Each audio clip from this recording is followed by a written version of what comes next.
Well, folks, we had a little cold water poured on the Gonzaga to the Big 12 rumors, but we kind of expected that. After all, the vocal minority is always the loudest. We're going to break that all down right here on the Locked On Zags podcast. You are Locked On Zags, your daily podcast on the Gonzaga Bulldogs.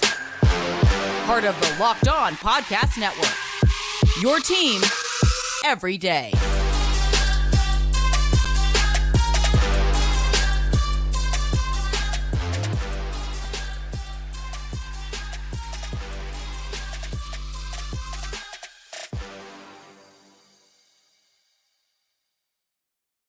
What is going on, y'all? Welcome to the Locked On Zags podcast, part of the Locked On Podcast Network, your team every day. I'm your host and longtime Gonzaga podcaster, Andy Patton, here to bring you news and updates on all things Zag athletics.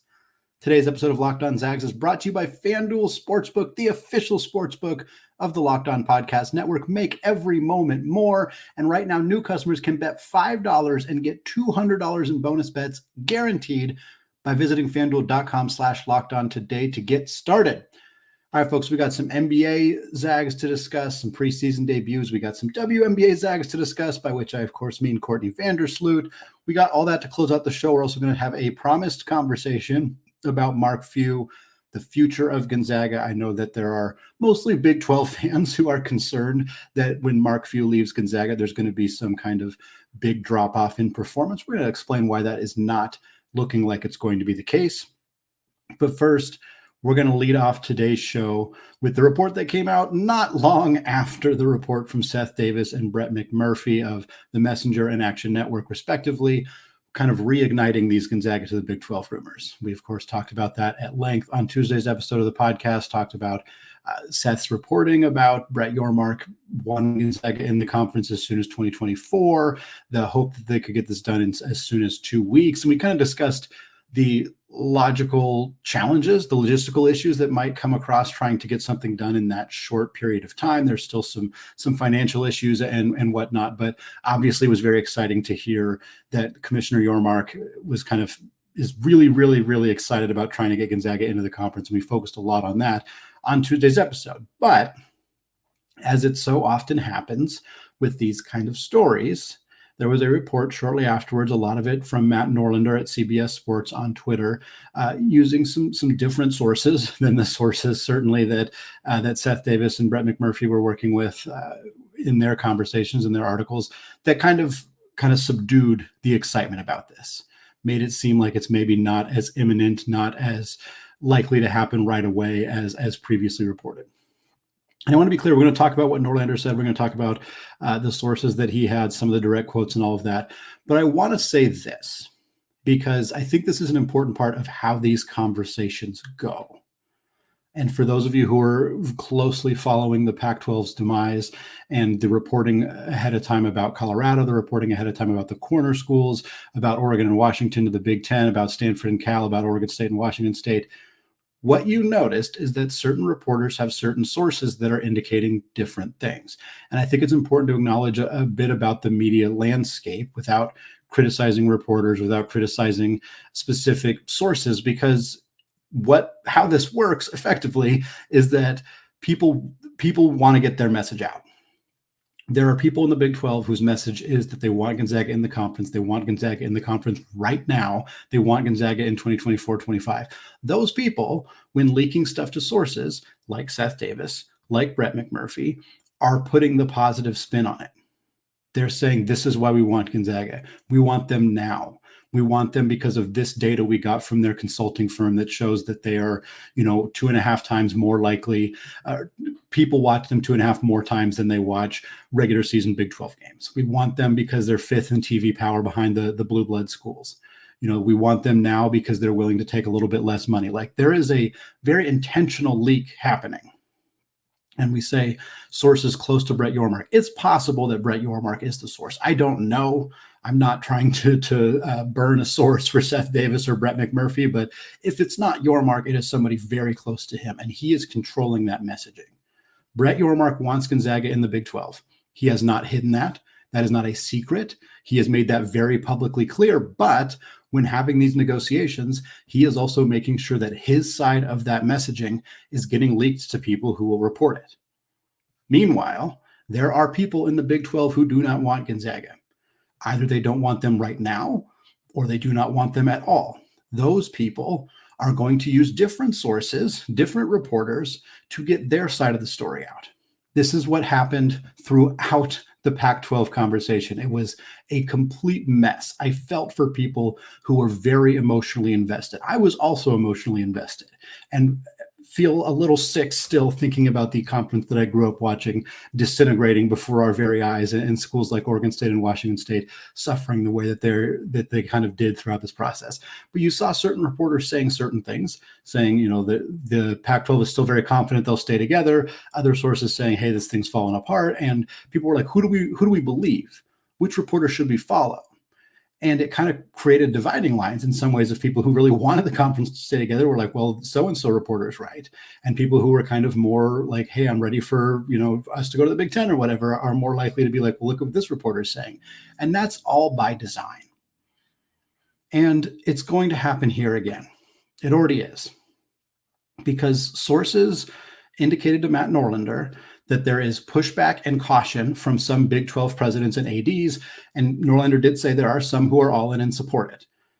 And again, this shouldn't be a surprise. If it was unanimous, if everybody was interested in adding Gonzaga, it probably would have already happened. So the fact that there are dissenters shouldn't be a shock. Shouldn't be a surprise to anybody listening to the show. Of course, there are people in the Big 12 who don't want Gonzaga there.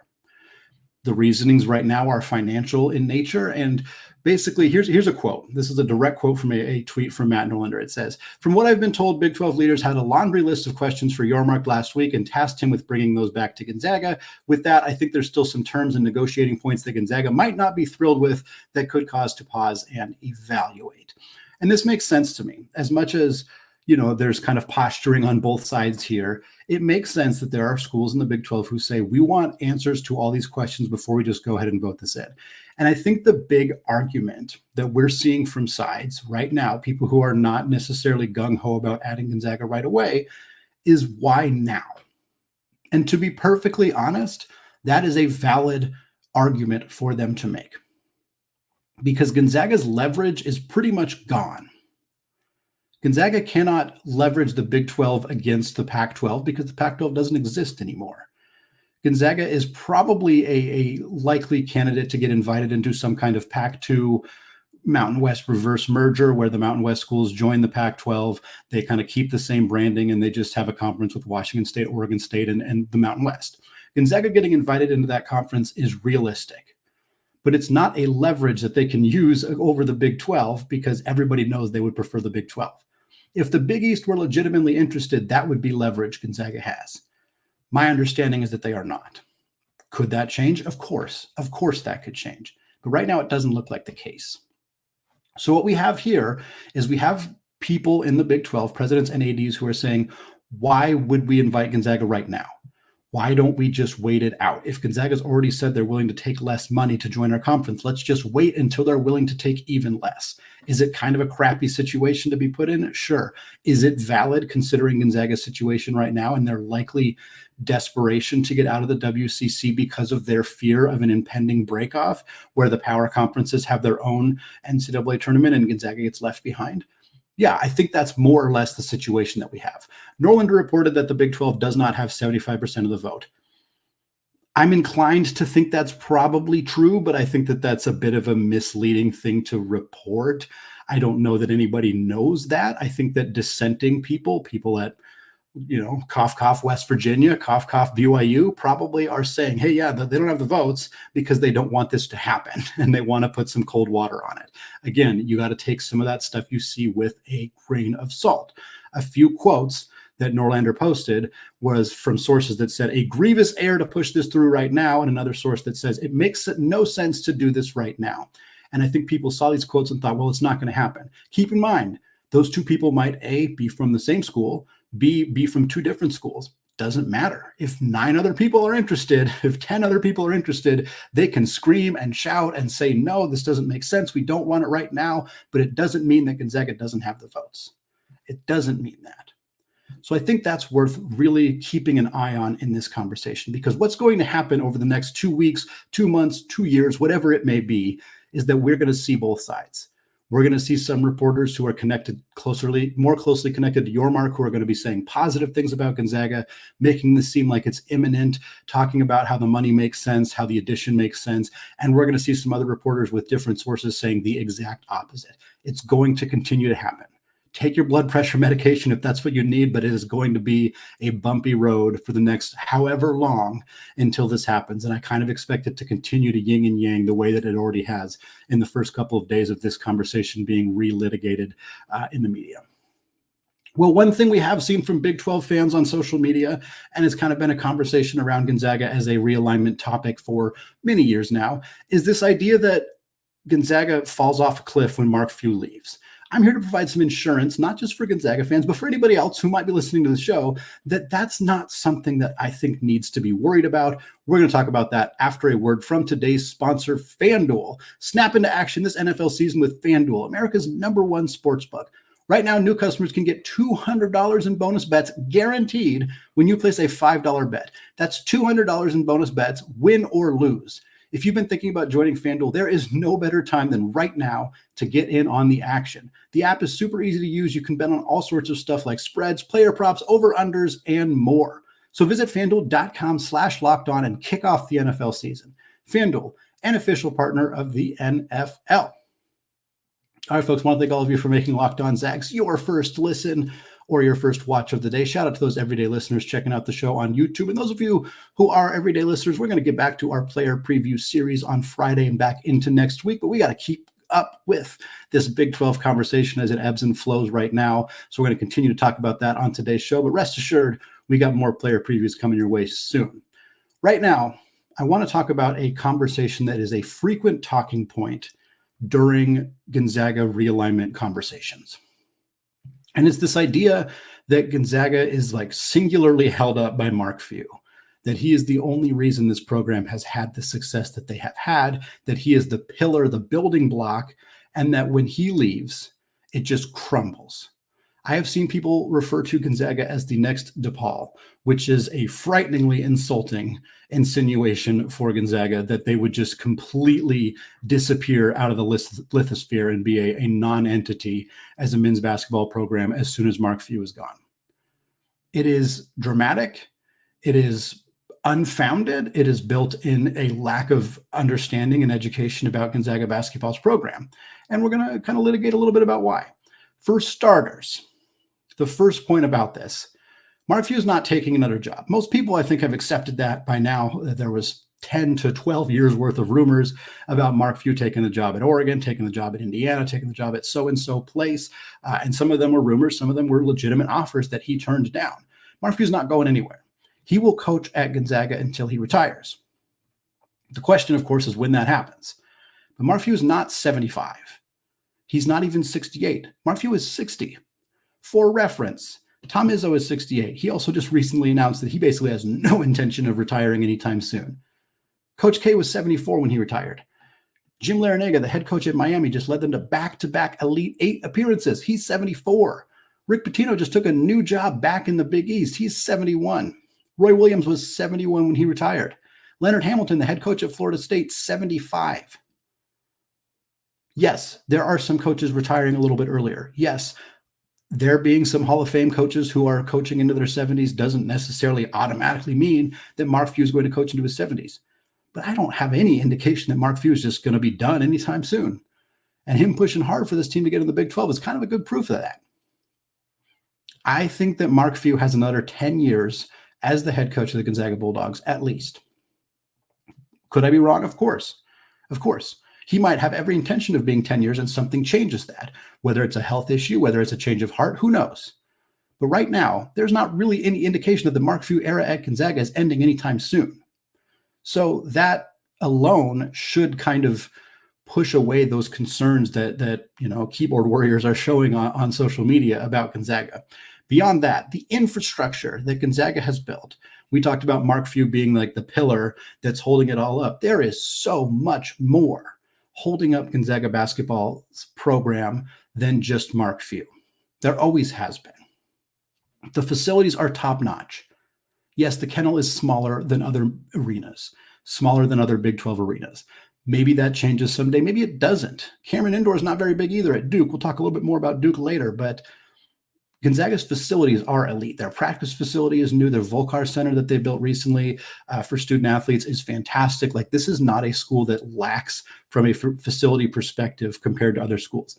Yes, football schools have, bigger things because they have more student athletes. They have these football programs. But from a men's basketball perspective, the facilities that Gonzaga operates with are top notch. Beyond that, recruiting has not been a solo few operation. The Gonzaga Bulldogs have created tremendous international pipelines and domestic pipelines to the point where they are able to add talent from multiple different sources. Their ability to navigate the transfer portal they've been doing it for well before most other programs got involved. Gonzaga's transfer additions from 10, 12 years ago really have been notable. And I mean, Dan Dickow was a transfer from 20 years ago that, of course, is one of Gonzaga's first real All-Americans, one of their first real superstars in the Mark Few era. Gonzaga has navigated the transfer portal better than almost any program in college basketball. They have navigated the international recruiting market more than any other program in college basketball. And that's not just Mark Few. It's not just him. I know a lot of people have said that a lot of that had to do with Tommy Lloyd, and they're not wrong. Tommy Lloyd had to do a lot with that. And Tommy Lloyd's departure is a sting for Gonzaga, because the idea that, Tommy Lloyd will replace Mark Few and things will just keep humming along was correct. We have a lot of proof of that because of how Tommy Lloyd has done at Arizona the last couple of years. And I think the idea that Mark Few won't be able to replace Mark Few with somebody who can coach at a similar level is just not true. Look at the success of Gonzaga's coaching tree. Tommy Lloyd is the most recent example and the longest tenured example from his time at Gonzaga. But Leon Rice has Boise State playing the best basketball they've ever played in school history. Like, there is a track record of coaches leaving Gonzaga and having serious success at other places. So to me, if Mark Few lasts another 10 years, that would mean that Brian Michelson has been an assistant coach at Gonzaga for about as long as Tommy Lloyd was. Is he going to be the next Tommy Lloyd? Is he going to be as successful as we've seen from Tommy? It's not a guarantee, but I'm not worried about it. I'll be completely honest. I'm not. If B Mike gets another 10 years working under Mark Few before Mark Few retires, there's just no concern for me, especially if Gonzaga is in the Big 12 by then. At that point, they're not having to recruit against the WCC, which is something they've had to do historically. Their facilities will probably get an even bigger upgrade because they're in the Big 12. They're making more money. If Mark Few moves this team into the Big 12, coaches them in the Big 12 for 6, 8, 12 years, and then leaves, the idea that Gonzaga would then crumble is ludicrous to me. It's just ludicrous. It just does not seem likely. And I'll say this, and people can get mad about it if they want, but Gonzaga is a lot more like Duke than they are like DePaul. And there are differences between Gonzaga and Duke. They are not Duke, but they sure as heck aren't DePaul either. Gonzaga's made the NCAA tournament for over 20 consecutive seasons. They have the longest current Sweet 16 streak in the entire country. And people say, it's only because they've been getting one seeds. They haven't gotten one seed most of those years. They've only gotten one seed a few of those years. The Sweet 16 streak included them being an 11 seed. It's included them being a 4 seed. Like, it's included them being outside of just the 1 seed. You play a 16 seed, you play an 8 seed, you make the Sweet 16, then you lose. That happened once, but that's about it. Like, this is not a team that has really struggled to make the Sweet 16 despite, not necessarily just being a top seed every single year. Gonzaga has multiple players in the NBA. They have double-digit players, and there's more coming every single year. They have proven that their player development in this program is top-notch. It's not just the Jalen Suggs and the Chet Holmgrens making the NBA. Julian Strawther was barely a top 60 prospect. He becomes a first-round pick. Corey Kispert was not even a top 100 prospect in his recruiting class. He got picked 15th. Nobody knew who Rui Hachimura was when he came to Gonzaga. He was a lottery pick. Like, their development is top-notch. And that's not just Mark Few either. That's the assistant coaches. That's the strength and conditioning staff. That's the athletic trainers. That's the facilities. All of that stuff is leading to Gonzaga's success. Looking more at the Gonzaga-Duke comparison, undergrad enrollment, Gonzaga's just over 5,000, Duke's just under 7,000. Not exactly the same. No, Duke has more. Not a tremendous difference either. Gonzaga also has an 86% increase since 1999. That's still going up, mind you. Spokane, as a city, this small market that Gonzaga's in, which people think really hampers them from a recruiting perspective, 230,000 people in Spokane. Durham, North Carolina, where Duke is, 285,000. Not a big difference. Not a big difference. Of course, the Kennel 6,000 seat arena, Cameron Indoor 9,300. Again, Duke is more, Durham is more, Duke has more students. I'm not saying Gonzaga is Duke, but they're a heck of a lot closer to Duke than they are to DePaul. Duke also made 4 Final Fours before they won their first NCAA championship. And their entire legacy was built by one coach. Mike Krzyzewski did it for Duke. Yeah, they won a bunch more championships than Gonzaga has. But that Mark Few's not done either. And nobody questioned that Duke would fall off with Mike Krzyzewski gone. There was some concern that they might not be the premier elite, but nobody compared Duke to DePaul. Nobody made those kind of conversations around Duke when Krzyzewski left. And now John Shire already has this program as a potentially number 1 overall team on the preseason rankings this year. Again, if Mark Few were to leave while Gonzaga was still in the WCC, I could somewhat understand some of these concerns, a little bit.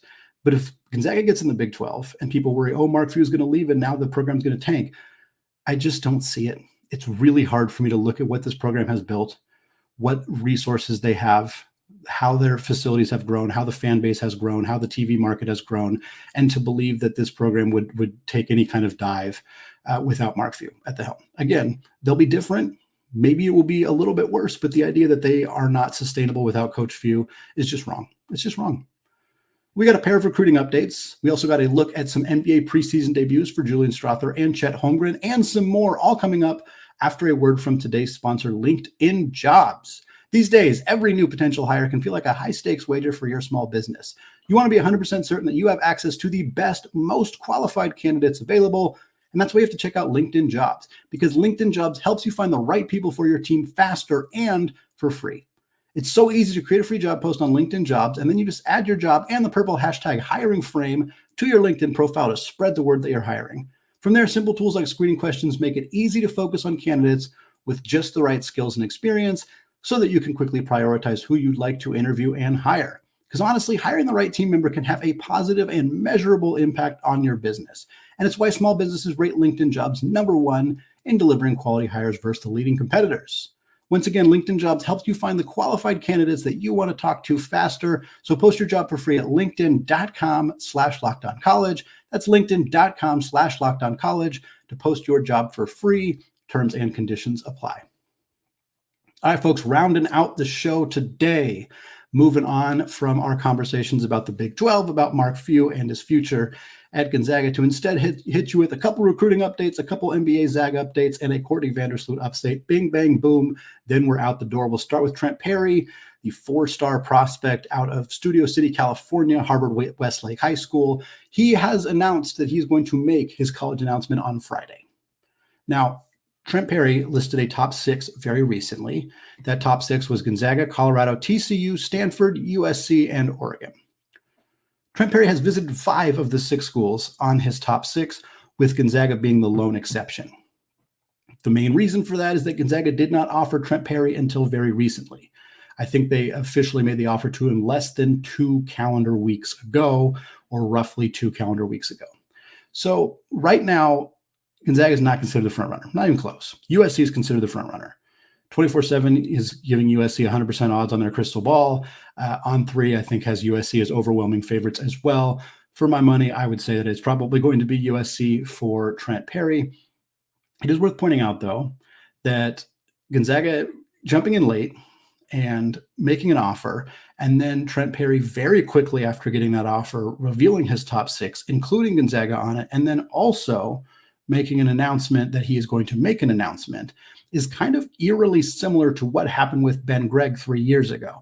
Now, Ben Gregg had family ties to Spokane. He had family ties to Gonzaga specifically. It felt like he was much more likely to commit to Gonzaga, but Ben Gregg was a 4-star prospect, a borderline top 100 prospect, somewhat similar to Trent Perry. Some media outlets have Trent Perry closer to the top 50, top 40. So he's probably a higher regarded prospect than Ben was at the time. But there are some players who, once they get an offer from a school that they really want to go to, that they shut it down from there. I do think it's more likely that Trent would have come to campus had he wanted to commit to Gonzaga. And I am still, if you were giving me betting odds on this, or demanding I make a prediction, I would predict USC is what we hear from him on Friday. But I think that some people have said, oh, well, there's no way it's going to be Gonzaga. And I've seen situations like this happen before, where a school swoops in at the end, makes an offer last minute. The player decides, hey, that's a better program than the other players on the other teams on this list, and I'm going to choose to go there sight unseen. Not putting super high odds on it, but just saying, it's a possibility. Zoom Diallo, the other guard, I should say, that Gonzaga is heavily pursuing in the class of 2024, has announced that a commitment is coming soon, which is good news because we have been waiting for a really long time to find out what is going on with Zoom Diallo. Now, the bad news is that this announcement was kind of on the heels of him announcing he's also going to take a second visit to Arizona. Probably puts Tommy Lloyd and the Wildcats in the lead here for Zoom Diallo. Again, it's just speculation. We don't know until we know.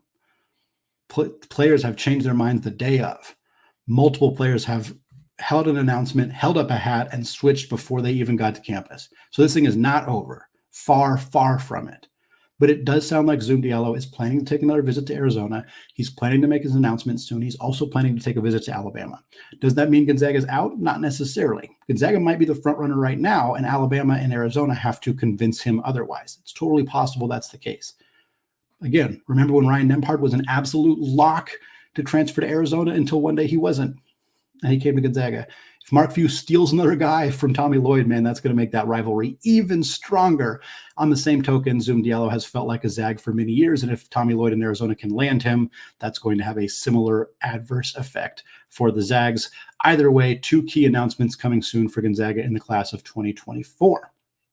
Moving on to close out the show today, talking about some NBA Zags and some updates with them. Malachi Smith was waived by the Portland Trail Blazers earlier this week. This is not a surprise. For the record, Malachi Smith was one of multiple players signed to an Exhibit 10 deal. He was invited to Gonzaga's to Portland's training camp. They had 22 players in camp. They had to cut the roster down to 15. It was never particularly likely that Malachi Smith would be among those players. So this is not a surprise whatsoever. It most likely means that Malachi Smith will still play for the Rip City Remix, the new Portland Trailblazers G League affiliate who plays their home games at the Childs Center, the home of the University of Portland Pilots in Portland. So nothing really has changed for Malachi Smith. He's still going to be a G League player. He's still going to be affiliated with the Portland Trailblazers. And perhaps through, maybe multiple injuries, a strong performance in the G League, some combination of those things, we will end up seeing Malachi in a Blazers uniform on the NBA roster at some point. But it does look like, as expected, he will begin his professional basketball career as a member of the Rip City Remix in Portland.